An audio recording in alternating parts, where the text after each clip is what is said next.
Auditeurs et auditrices, bienvenue à bord de ma capsule. Mise en garde de BAT. Que faire des mises en garde de Bola Ahmed Tinubu?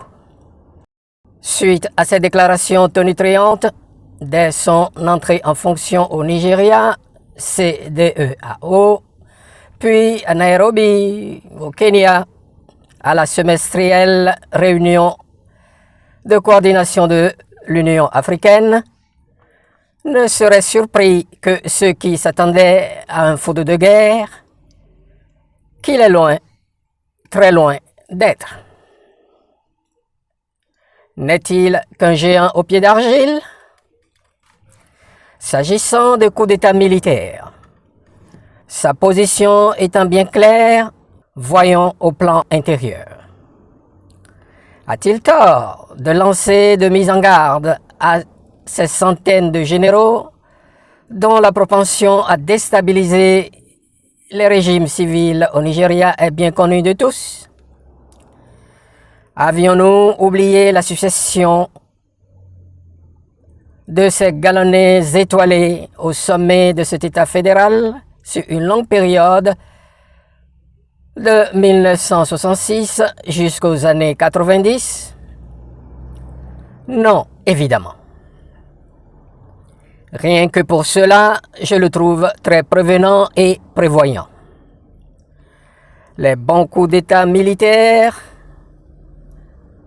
devenant de plus en plus populaires et les mauvais ou inconstitutionnels par ses pairs civils, par contre très impopulaires, il va de soi qu'il sollicita opportunément ces galonnets de la manière suivante.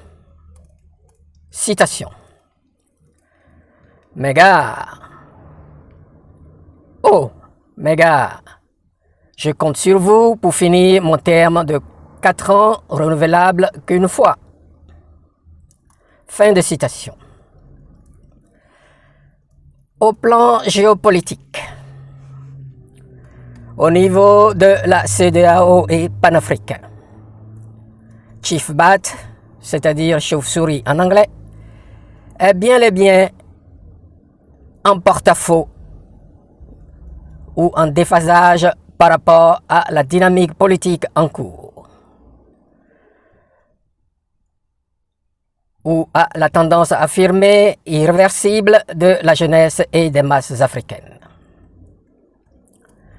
Enfin, au niveau de l'ordre mondial, en clair, Chief Bat, avec son approche de l'harceleur en chef régional, de surcroît incapacité par son illettrisme en géopolitique panafricaine très remarquable, ne pouvait que rassurer ces maîtres marionettistes du monde unipolaire, made in USA.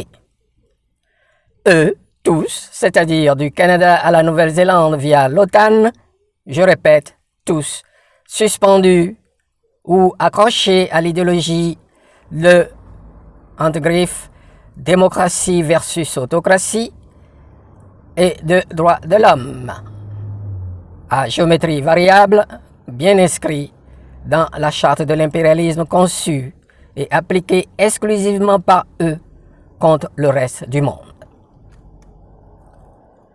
Considérant ce qui précède, Chief Bat nous a prouvé qu'il ne peut faire mieux que d'être un blanco maniable comme ses prédécesseurs Buhari et autres Umaro Sissoko Embalo de Guinée-Bissau et d'ailleurs. Chief Bat n'est qu'un géant au pied d'argile, sans plus. Et un chantre ou griot, un gangonneur de soi-disant bienfaits des Nations Unies, UNDP, la Banque mondiale, le FMI, Club de Paris ou Club de Londres, de l'OTAN sous couvert de l'Union européenne, vassale des USA, enfin de l'Union africaine, phagocytée par les précédents groupes ou organismes de prédation, surtout des pays du Sud ou de l'hémisphère Sud. Exemple, dès son accession à son perchoir, il reçoit le très médiatique Bill Gates, dont les investissements dans des domaines non caritatifs lui rapportent très largement plus qu'il n'a donné jusqu'à ce jour, donne ou donnera par philanthropie.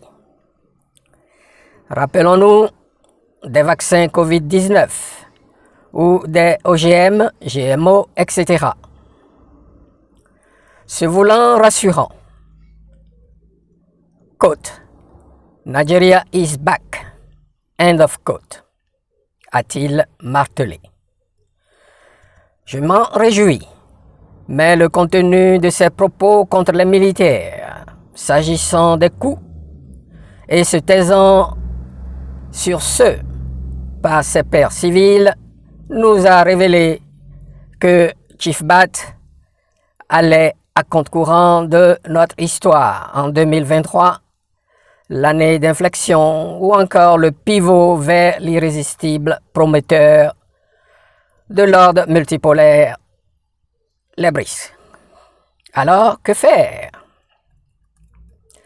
Déconstruire ces déclarations ou dénoncer ses actions anti-dynamique multipolaire durant son mandat de 2 ans d'harcèlement à la CEDEAO.